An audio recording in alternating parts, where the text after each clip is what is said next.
नमस्कार साथियों, ये जो सीरीज है ये एक तरह से जो हमारी पीरियडिकल मीटिंग हुई थी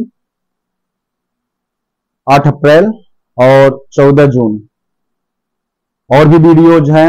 इसके अतिरिक्त 2 वीडियोज और हैं जिनके लिंक हम डिस्क्रिप्शन बॉक्स में डाल देंगे, जिसमें हमने बताया है और इस वीडियो में भी बताएंगे कि जो हमारी मीटिंग्स हुई थी उसके जो मिनट्स आए हैं उसमें क्या क्या उपलब्धियां हमें प्राप्त हुई हैं और विभिन्न मुद्दे जो कर्मचारी संबंधित हैं वो किस दिशा में जा रहे हैं। तो मैं प्रारंभ करता हूं। इस वीडियो का जो विषय है वो है होटल और लीज, जो कि जब हमें प्राप्त हो जाएगी तो वो मुझे लगता है कि हम कर्मचारियों के जीवन में एक जो रहन सहन हमारा है उसमें जरूर मतलब गुणात्मक सुधार आएगा। और इसी उम्मीद के साथ हमारे महासचिव महोदय इसमें लगे भी हुए हैं। सर, आपका आभार कि आपने फिर से समय दिया है।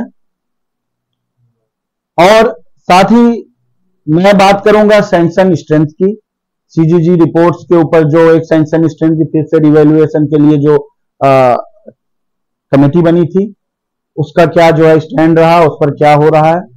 तो मैं सीधा सर आपसे रिक्वेस्ट करूंगा कि होटल और लीज पर हम कर्मचारी कब तक उम्मीद करें कि ये मिल जाएगा और क्या स्टेटस है, और इसमें जो भी पॉजिटिव आउटकम है, एजेंडा पॉइंट्स जो थे उसके एवज में जो हमें मिनट्स दिए गए मैनेजमेंट के द्वारा, उससे हम सभी को अवगत करवाएं सर। क्योंकि ये कहीं ना कहीं ऐसा एक संस्था है, ऐसी एक जो है एफसीआई ऐसा समूह है जहां दिन ब दिन महिला साथियों की, महिला कर्मचारियों की संख्या बढ़ती जा रही है। तो अगर हम देखेंगे तो पुरुष तो चलिए ठीक है, किसी तरह हम सरवाइव करते आए हैं, करते भी रहे हैं, लेकिन जहां तक महिलाओं की बात होती है, जब उनको फील्ड में भेजा जा रहा है तो कहीं ना कहीं ये चीजें अति आवश्यक की श्रेणी में आ जाती हैं।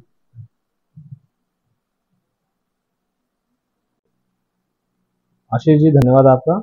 बहुत ही सेंसिटिव मैटर आपने जो है पूछा है, और मुझे खुशी इस बात की भी है कि आपके चैनल के माध्यम से हम जो एक मैसेज है उसको पहुंचाने में हम कहीं ना कहीं कामयाब ही हम लोग हो रहे हैं कि अपने जो इन एम्प्लॉइज़ के जिनके बिहाफ पे हम काम कर रहे हैं, जिनके बिहाफ पे हम जाकर मैनेजमेंट से बात कर रहे हैं, जिनके बिहाफ पे ये सारी मेहनत है, उन तक वो पहुंचाना ज़रूरी है।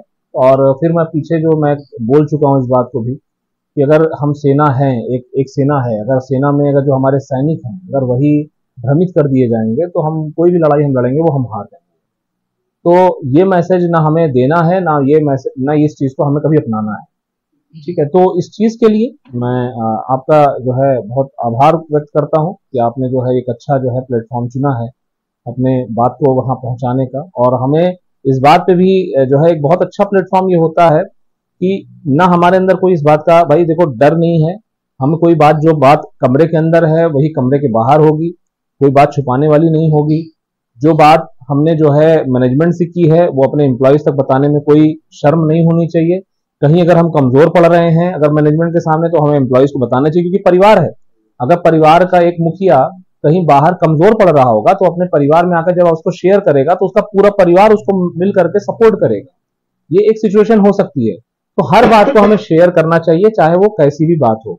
लेकिन जो इस बीच में जो मैटर्स हैं उनका जो सही संदेश है वो लोगों तक पहुंचाना इसलिए भी जरूरी है कि जो बहुत सारे ऐसे लोग हैं इस डिपार्टमेंट के अंदर जिनको मैंने देखा है कि वो लगातार इस कोशिश में रहते हैं कि एक नैरेटिव सेट किया जाए जो है एम्प्लॉयज के जो है दिमाग में, बीकेएम के संघ के अगेंस्ट में।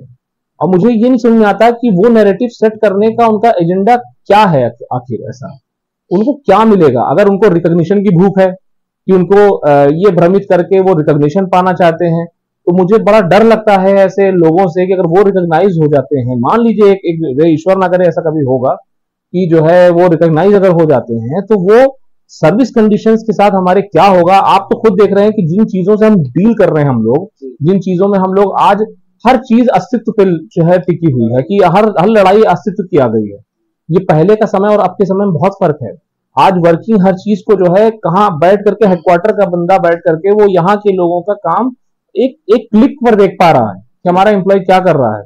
एक ऐसी कंडीशन में हम काम कर रहे हो, इन सर्विस कंडीशंस के बीच में इनको सुरक्षित रखने की जो जिम्मेदारी होनी चाहिए एक लीडर की, वो कैसे हो सकती है, कैसे बंदे की जो भ्रमित करके जो है लोगों को भ्रमित करके जो है रिकॉग्निशन पाना चाहता है। आपके अंदर अगर काम करने की भावना है, आप काम करिए। और अगर कोई ये कहे कि हमें एक बार मौका दे दो, उसके बाद हम जो है दिखाएंगे, तो ये मौका देने का समय है ही नहीं कि आप मौका मांग रहे हो। किस बात का मौका मांग रहे हो? और मौका क्या होता है? आप इंटरनेशनल खिलाने के लिए आप रणजी खिलाते हो ना, यही तो होता है। ऐसा तो नहीं होता है कि जो एक खिलाड़ी ये कहे कि मुझे इंटरनेशनल खिला दो, पहले मौका दे दो। मौका कहां से मिलता है? आपको रणजी खेलते खेलते मौका मिल जाता है। आप जब जोनल पे जो है जब रिकॉग्नाइज हुए नॉर्थ जोन में, एक जो है एक होता है ना कि ईश्वर ये भी बीच बीच में दिखाता है कि जो लोग मांग रहे थे बार बार उनको भी एक बार देख लो। ये एक जो है समय दिखा देता है। जैसे 95 में लोगों को एक बार दिखा दिया था कि कोई ये ना कहे कि इससे बेहतर भी ऑप्शन हमारे पास था, बीकेएन के संघ से बेहतर ऑप्शन हमारे पास था, तो ईश्वर ने एक बार दिखा दिया लोगों को। उसके बाद वो कभी भी पूरे 25-30 साल का पूरा पीरियड बीत गया, ऑल इंडिया रिकॉग्नाइज वो नहीं हुए। 5 साल 10 साल यही चीज जोन में हुई। जोन में जो बीकेएन के संघ जिस तरह से काम कर रहा था, तो लोग इन लोगों ने क्या किया, भ्रमित कर दिया एम्प्लॉइज को। अच्छा वेज डिवीजन, ऐतिहासिक वेज डिवीजन को इन्होंने कहा कि ये ऐतिहासिक वेज डिवीजन ही नहीं है। और उसके बाद इन लोगों ने क्या किया, भ्रमित करने के बाद रिकॉग्निशन ले ली। रिकॉग्निशन लेने के बाद जो जिम्मेदारी थी, जो मौका मिला था ईश्वर की तरफ से, जो आपको एक मौका था कि आप अपने आप को साबित करते, तो आप किसी एक बेसिस पे तो जो है परखे जाओगे ना, नहीं तो आप किस चीज पे आप परखे जाओगे? किसी के काम को जो है उसके ऊपर एक नैरेटिव सेट करने के साथ आप जो अपने आप को साबित करना चाहते हो। आप बीकेएन के संघ के काम में अच्छा और बुरा ये साबित करके अपने आप को कैसे साबित करोगे? आप बीकेएन के संघ के काम के साथ आप अपना काम दिखाते, उस काम से लोगों को लगता कि आपने अच्छा काम किया, तो आपको अपने आप मौका देता, आपको मांगने की जरूरत ही नहीं पड़ती। और इंप्लॉय के तौर पर मैं भी खुद आपको सपोर्ट करता इस बात के लिए कि आप अच्छा काम कर रहे हो। लेकिन जब आप भ्रमित करने की जो है आपकी फिराक, हमेशा हर जगह पर आपके जो है कुछ ना कुछ कारनामे, हर जगह पर जो है आपकी तरफ से जो है उल्टी सीधी हरकतें। अभी आप जो है ये जो है ये मैटर जो हुआ अभी ट्रांसफर, बल्क ट्रांसफर वाले मैटर में, मैंने इन लोगों को देखा, बड़े करीब से देखा कि जो है आपको एफर्ट्स लगाने चाहिए एम्प्लॉइज के फेवर में, उन एफर्ट्स में आप बीकेएन के संघ के एफर्ट्स को जो है कह रहे हो कोई एफर्ट्स नहीं कर रही, और जो वो एफर्ट्स आरएलसी जा रही उसको कह रहे हो ये तो आरएलसी यही का जो है नाम है, क्या बोलूं, उससे नए उम्र के लड़के हैं सब। वो लिफ्ता पहले जो आरएलसी में केसेस थे, ये बंचिंग का जो सीजीआईटी में, आरएलसी में जो है दूसरे और भी मामले थे, जैसे डिप्टी सीएलसी के यहाँ जो है आपका रेगुलेशन 22 चला, आपका टाइपिस्ट हिंदी चला, आपका एजी1 का वर्कमैन का मामला चल रहा है, आपका जो है और बहुत सारे इश्यूज हैं जिनको हमने ऑलरेडी सेटल्ड कराने की जो है दिशा में हम चल चुके हैं। उस पर वो लड़का लिखता है कि ये लोग सिर्फ आरएलसी जानते हैं, इनको यूनियन बाजी से कोई मतलब नहीं है, यूनियन चलाने से कोई मतलब नहीं है, ये आरएलसी क्या होता है, आप आरएलसी क्यों जाते हो, आप एजुटेशन क्यों नहीं कर रहे हो। आप पहले मुझे ये बताओ कि परिपक्व लीडरशिप क्या है, एक जो है परिपक्व, एक मैच्योर जो है गार्जियन क्या होता है। एक मैच्योर गार्जियन होगा, हमेशा चाहेगा कि उसके घर में झगड़े ना हो। एक देश है, हर देश अपने पास हथियार रखना चाहता है, चाहे वो रशिया हो, इंडिया हो, कोई भी देश हो, हर देश अपने पास हथियार रखने की होड़ लगता है। लेकिन फिर भी कोई देश नहीं चाहता कि लड़ाई जंग हो। हमेशा बातचीत के माध्यम से चीजों को ठीक करने की कोशिश की जाती है, क्योंकि सबको पता है कि अगर झगड़े पे बात गई, अगर जंग होती है, तो वो देश जिनके बीच में जंग हो रही है, वो देश अपनी वर्तमान स्थिति से 50 साल पीछे चले जाएंगे। आज हम क्या करने जा रहे हैं, हम हर बात पर संघर्ष, हर बात पर संघर्ष। ऐसे आप टेबल पे कैसे बात करोगे? और आप बीकेएन के संघ की वर्किंग को आप देख लो, पिछले 1.5 साल से ही देख लो, आप पीछे से मत देखो। आपको नहीं देखना, आपको हमारे लीडरशिप के काम, आपको जब से एफसीआई बना तब से आपको काम नहीं देखना। आपको पेंशन पीआरएमएस तब बुरा लगता था, आज आपको जहां उसकी जो है आप गुणगान कर रहे हो पेंशन पीआरएमएस का, तब तो आपने गालियां दी बैठ करके पेंशन पीआरएमएस के नाम पे। आप पुराने लीडर्स को गाली देते हो, ठीक है दो, आप ठीक है, अब आओ मेरे साथ आप कंपेयर कराते हो ना, कंपेयर कराओ। आप जनवरी 2023 से और अभी तक का पीरियड कंपेयर कराओ। आप बताओ कि आपने इस पीरियड में क्या काम किया, आप बताओ मुझे। मैं तो आपकी वर्किंग देख रहा हूं, मैं तो आपको देख रहा हूं। आप जोन लेवल पर आपने बर्बाद करके रख दिया पूरा, जो है हमारा ट्रांसफर होकर के बैठा हुआ था एम्प्लॉय। आरएलसी लखनऊ का इंटरफेयर नहीं होता तो उस दिन 6 तारीख को ही सबकी रिलीविंग हो जाती, ठीक है। 10 तारीख को जो है वहां के आरएलसी ने जो है सेक्शन 33 लगाया, तब तो आप हंस रहे थे बैठ करके, ठीक। लेकिन उसके बावजूद भी यहाँ की मैनेजमेंट ने उस रिलीविंग को रोका, तब तो आप नहीं रोकने आए थे। आप जबरदस्ती का एक WTR बता रहे हो। मैं बार बार कह रहा हूं कि आप अपने ही काम से क्या कर रहे हो कि जिन कामों को आप कर रहे हो, आप एजुटेशन क्या है, आप यूनियन की एक्टिविटी क्या है, सब ID एक्ट है। और आप अगर उसी एक्ट के अंतर्गत खुद को यूनियन कहते हो और वो एक्टिविटी करना चाहते हो और उसी का उल्लंघन कर रहे हो, तो कौन आपको सपोर्ट करेगा? मुझसे आप सपोर्ट कैसे मांग सकते हो? तो यहां पर जो है, जब आप जो है जाकर के यहां से जब रिलीविंग 20 तारीख की डेट, हम RLC में बैठे हुए थे और वहां पे क्या मैसेज आया था, मैनेजमेंट ने कहा था आज हमें किसी भी हाल में निकालना है रिलीविंग। और एजीएम वहां पहुंचे हुए थे, जो इनके बिहार पे गए थे, उन्होंने क्या कहा RLC के सामने, साहब हमें जेल में डाल दीजिए, लेकिन हमें ये रिलीविंग आज करनी पड़ेगी, हमारी मजबूरी है, हमें इंस्ट्रक्शंस हैं, हम अपने ऊपर सेक्शन 33 का उल्लंघन ले लेंगे लेकिन हम आज रिलीविंग करेंगे। उसी टाइम पर क्या मैसेज सर्कुलेट करवाया था वहां से, सारी कमेटीज को स्टैंड बाई पे रखवा दिया था कि सब तैयार रहें, अगर रिलीविंग की जाती है, अगर इन्होंने उल्लंघन किया तो हम भी उल्लंघन करेंगे। या RLC के सामने हमने क्लियर कर दिया था, उल्लंघन होगा तो दोनों साइड से होगा, कि एक साइड जो है अपने आप को ये ना कहे कि हमने एजिटेशन कर दिया। अगर करते हैं उल्लंघन, उसके ऊपर क्या हुआ, रिलीविंग मैनेजमेंट ने तब भी कर दी। ठीक है, 20 तारीख की रात का पूरा एपिसोड, आप तो व्हाट्सएप ग्रुप पे हो ना, रात में 11:30, 12, 1 बजे तक क्या चलता रहा, आप तो मैसेज देखते रहे। GM के साथ लगातार बात होती थी, 8:30 से लेकर के और रात 12:30 तक उनसे बात हुई है मेरी। और उसके बाद उनके जो आश्वासन के बाद, उनका जब आश्वासन मिल गया है इस बात पे कि कल वो स्वयं जाकर ED नॉट से बात करेंगे, और उस बीच में वो रिलीविंग को रोकने के लिए उन्होंने DGM साहब को बोल भी दिया। तब जब उनका आश्वासन मिल गया, तब हमने अपनी कमेटीज को बताया था, आपको ध्यान होगा, अपनी कमेटीज को बताया था कि ठीक है आप लोग अपने एजुटेशन को अभी डिफर करेंगे, लेकिन पब्लिकली ये लेटर तभी बाहर आएगा जब हमें इंश्योर, हम अपने आप को कर लें, एश्योरेंस मिल जाए हमें कि हाँ ये रिलीविंग रोक दी गई है। सवेरे ही अनुपम पटेल आकर के DGMR से मिलते हैं और सवेरे ही DGMR बताते हैं कि हाँ रात को ही उनको इंस्ट्रक्शन मिल गए थे GM साहब से, और रात से उन्होंने फोन करना शुरू कर दिया था और सुबह तक उन्होंने सारे जो है डिस्ट्रिक्ट निपटा दिए हैं। 2 डिस्ट्रिक्ट बचे हैं जिसको उनके सामने, अनुपम पटेल के सामने ही उन्होंने फोन किया। अब आप सोचो, अभी तो RLC नोएडा की प्रोसीडिंग शुरू भी नहीं हुई थी और ये बात है 9:30-10 बजे के बीच में। कौन रिलीविंग रोक रहा था ये? फिर आप किसको बताने जाते हो सारे एम्प्लॉयज को कि हमने ये कर दिया, हमने कर दिया? अरे ठीक है, आप अपने ऊपर गुब्बारे बेच रहे हो, बेचो, लेकिन उसका गुब्बारा गलत है, हमारा गुब्बारा सही है, ये होड़ में क्यों लग गए हो? ठीक है, अपनी दुकान आपको चलाना है, चलाओ, मैं कुछ नहीं बोलूंगा भाई, लेकिन कम से कम ये हरकतें बंद कर दो। अगर आपने उस एक्टिविटी को रोकने का जो प्रयास कर रहे हो जो एक्चुअल में यूनियन एक्टिविटी है, और कल को आपने भ्रमित करके लोगों को और वो यूनियन एक्टिविटी अपने हाथ में ले ली, तो आप तो वही वाली हाल होगी कि बंदर को राजा बना दिया जंगल का, और आग लगने के बाद वो एक डाल से दूसरी डाल पर कूदता रहा, जो आपकी कहानी पुरानी है। यही चीजें तो होनी है। तो इस चीज के ऊपर यहां पर जो ये बात है, ये पूरा जो इस चीज का जो एपिसोड चलता है यूनियन एक्टिविटी के तौर पे, यहां बताने का मकसद ये है कि यूनियंस को हमेशा उस दिशा में काम करना चाहिए जो एम्प्लॉयज के फेवर में हो, उनकी बेहतरी के लिए हो।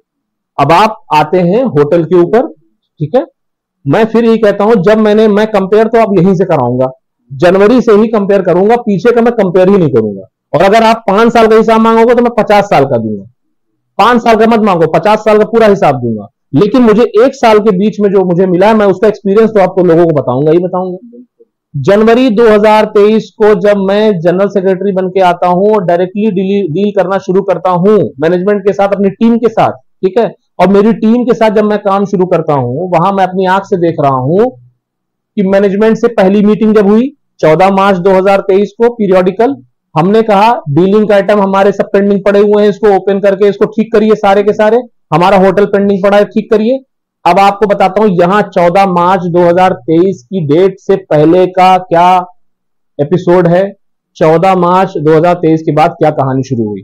14 मार्च 2023 से पहले तक यूनियन, दूसरी सिस्टर यूनियन जो अपने आप को यूनियन कहती है, वो ये नारे लगा रही थी हर उसमें ग्रुप पे, हर फेसबुक पेज पे मैंने देखा, मेरे पास तो एक जो है उनका लिखा हुआ पूरा जो है एक पोस्ट भी है, मैं तो बस खाली जो है ज्यादा उस पर नहीं जाना चाहता कि बेइज्जती का जो है लगता है कि यार अपने साथ के लोग हैं, नए बच्चों में क्या इमेज जाएगी इनकी।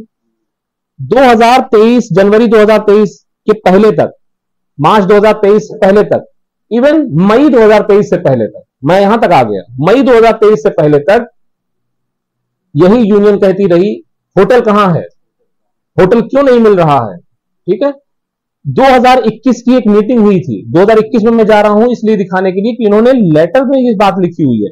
इन्होंने यूनियन के साथ हमारी जो हमारी बीकेएन के संघ और मैनेजमेंट के बीच मीटिंग हुई 2021 में, उसमें दुग्गल साहब ने जो है लेटर जारी किया, उसमें लिखा कि मैनेजमेंट इस बात पर तैयार हो गई है कि वो जो है होटल को हमें दिया जाना चाहिए। 2021 की बात है। उसके नीचे आते हैं, उसी अक्टूबर 2021 में ईएसयू ने इनफॉर्मल मीटिंग ली और उसके जो मिनट्स जारी हुए, उन्होंने बार बार ये निकाल के दिखाया, लोगों को ये दिखाया कि जो है, लोगों को ये शो किया इन्होंने, देखिए हमें मैनेजमेंट ने ये बताया है कि रिकॉग्नाइज यूनियन को मैनेजमेंट ने ये कह दिया है साफ कि ऑलरेडी कंपोजिट डीए दिया जा रहा है और अभी ही वो नेगोशिएट हुआ है 2019 में, इसलिए अब होटल की बात नहीं की जा सकती है। ये देखिए चेहरा बीकेएन के संघ का, ये देखिए ये लोग होटल नहीं ला रहे हैं, यही बात उनका था, पूरा पेज पे लिखा हुआ है साफ साफ। 2022 में भी यही बात कही इन्होंने, होटल कहां है, होटल कहां, चिल्लाते रहे। 2023 जहां से मैंने शुरू किया है काम, वहां से मैंने इनको मौका ही नहीं दिया। 14 मार्च 2023 को पीरियोडिकल हुई, मई 2023 को मैनेजमेंट ने हमें एक लेटर दिया, ये कहा, उसने जो लाइन लिखी, मैं कह रहा हूं साफ साफ इसको कोट करके, ये कि मैं लेटर वो जो है लोगों को दिखाना नहीं चाहता क्योंकि लोग डर जाते हैं ऐसी चीजों से, क्योंकि ये ऑपरेशन के टाइम के जो है चीजें हैं, जब कोई ऑपरेशन चल रहा हो उस पीरियड में क्या क्या चीजें अंदर से, शरीर के अंदर से निकल रही होंगी, ये नहीं दिखाया जाता है एक मरीज को या उसके परिवार वालों को, क्योंकि हमें पता है कि जो ये ऑपरेशन चल रहा है, इस ऑपरेशन में लोगों को खतरा है, डर जाएंगे वो, इसलिए वो चीजें हम अपने तक रख के उसको चीजें चलते हैं। मैनेजमेंट ने हमसे ये कहा, लेटर फॉर्म में कहा कि आप होटल मांग रहे हैं, जबकि आपने 94 में जब ये होटल की फैसिलिटी को बंद करवाया था यूनियन ने, तब ये कहा था कि होटल की फैसिलिटी लोग ले नहीं पाते हैं, बहुत फ्रिंज एरियाज और ये सब एरियाज में जो है दिक्कतें होती हैं होटल लेने में, इस वजह से इसको क्या करना है, आप जो है अभी अपना कमेंट दो क्योंकि स्थिति वही है। मैंने उनको जवाब दिया कि हम 94 में आप बात कर रहे हो, आज 2023 चल रहा है, लगभग 29 साल हो चुके हैं, और इस 29 साल में क्या भारत पीछे गया है या आगे गया है? और आप हमारे पास लार्जर इंटरेस्ट पे, मेरे पास खुद मैसेजेस हैं, मेरे पास खुद लोगों के जो है वो हैं कि उनको होटल चाहिए, और आप इन दोनों फैसिलिटीज को बराबर में जो है एक साथ पैरेलल में चला के दो।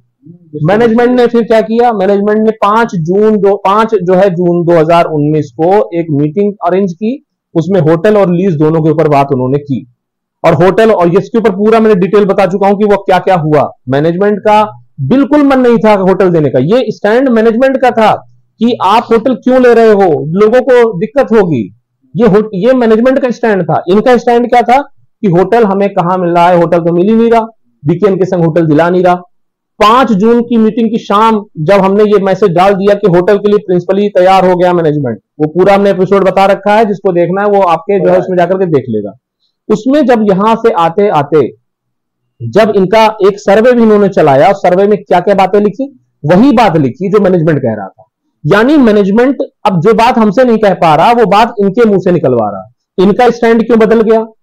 ये 2022 तक या इवन कहिए मई 2023 से पहले तक इन्होंने होटल मांगा, उसके बाद जैसे ही होटल की प्रिंसिपली एग्री कर गई मैनेजमेंट, उसके बाद से इनके सुर क्यों बदल गए, क्यों ये होटल का विरोध करने लगे? कुछ नहीं है, कुछ कुल मिलाकर के इनका एक फंडा है कि लोगों को नुकसान हो जाए तो हो जाए, लोग भ्रमित होने जरूरी हैं, लोग भ्रमित होंगे तभी लोग जो है बीकेएन के संघ से नाराज होंगे और तभी इनको सपोर्ट करना शुरू करेंगे। और मैं ऐसे लोगों से कहता हूं कि भैया माफ करो यार, रहम कर दो, अपने ऊपर भी रहम कर लो, क्योंकि तुम खुद एम्प्लॉय हो। आज AG1 का वर्कमैन का मैटर है और ये बीकेएन के डील कर रहा है, और टंकी के चोट पर कह रहा हूं मैं डील कर रहा हूं उस मैटर को, डरने की जरूरत नहीं है उसमें। क्यों जो है किसी अधिकारी के कहने पर डरे जाना जाते हो कि जो है तुम भागे भागे फिर रहे हो कि कल को जो है तुम्हें वर्कमैन से बाहर कर दिया जाएगा। अगर तुमने विश्वास खुद में नहीं है तो कम से कम अपने जो तुम्हारा जो है साथ तुम्हारे लिए लड़ रहा है उसके ऊपर तो विश्वास करो यार। क्यों जो है ऐसी हरकतें करते हो जिससे लोगों का नुकसान हो रहा है और खुद का तुम्हारा भी नुकसान हो रहा है?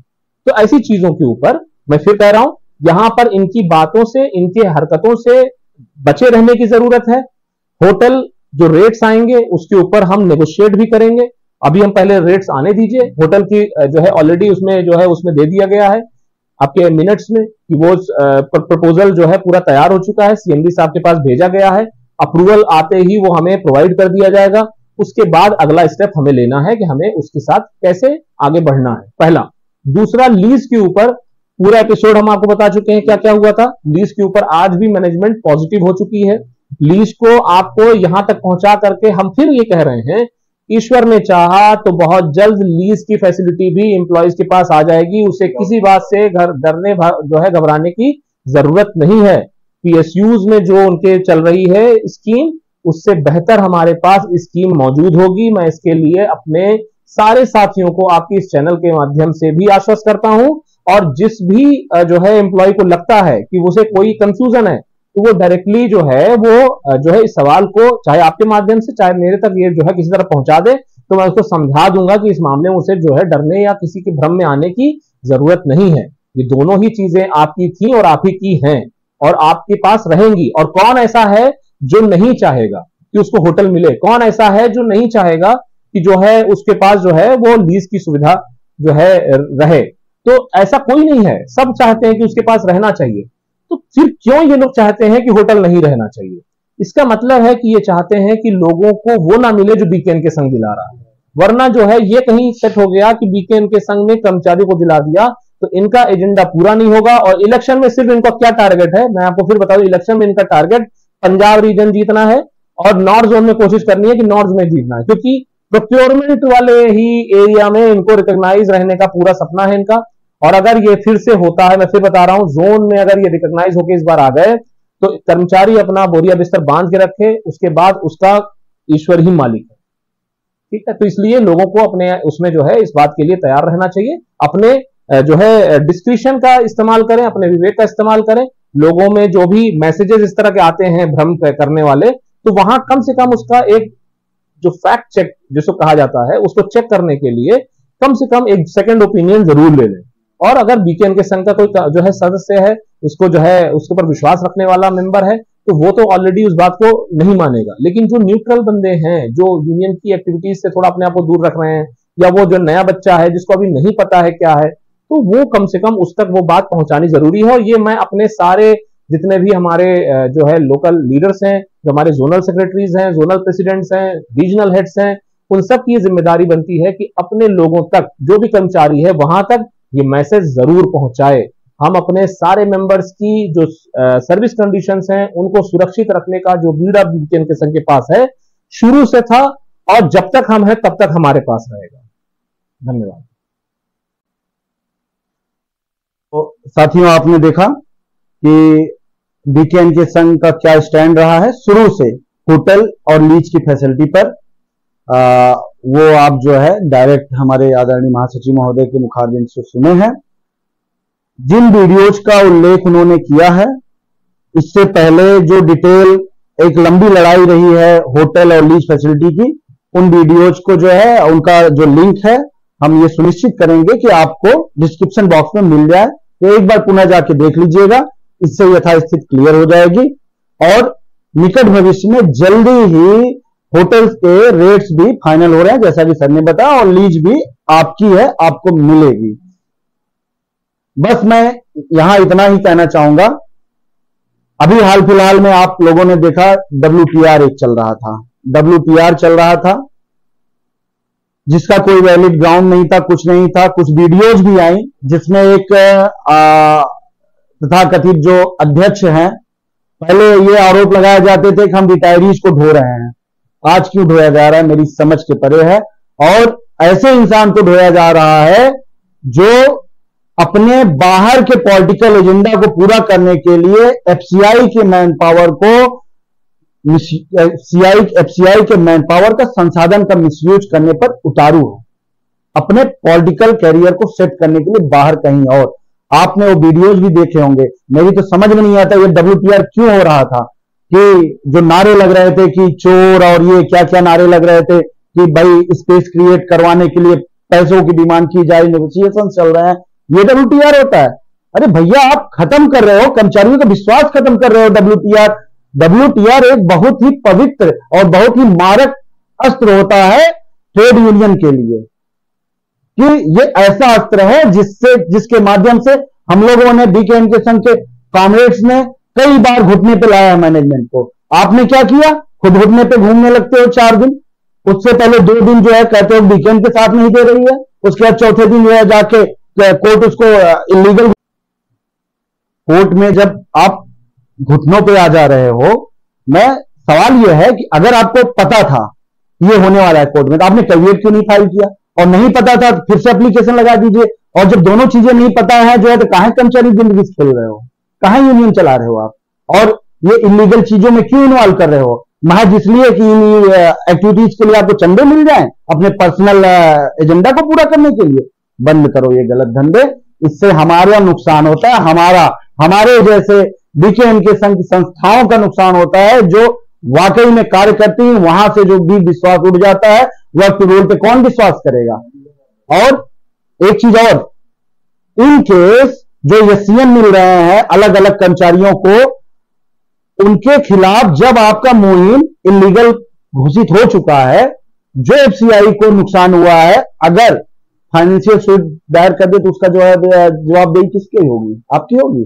आप क्या करोगे, आप तो अपना सिर नहीं बचा पाते तो कर्मचारियों क्या सिर बचाओगे। और अगर नहीं हुआ है तो आप फिर से, मैं कह रहा हूं, रिव्यू पिटीशन डालो ना, आप जाओ वहां जो है फिर से रिव्यू वो करो कोर्ट में जो है कि नहीं हमारा लीगल है क्या है। ये सब बरगलाने की बात है। तो साथियों, आप सब सजग रहिए, सावधान रहिए।